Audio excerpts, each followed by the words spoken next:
మనం ఇప్పుడు 5 నిమిషాలు 10 నిమిషాలు టైంలో చెప్తున్నాడు.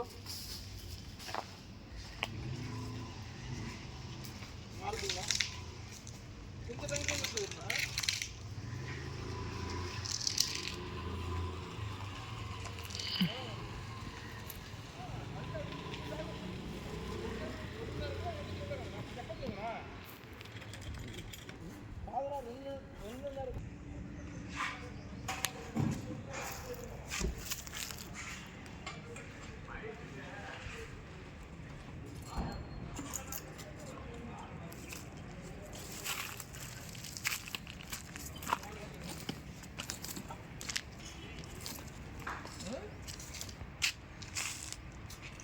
మనకు అడ్డు అందుబాటులో లేకుండా మన పరిస్థితి ఏందిరా?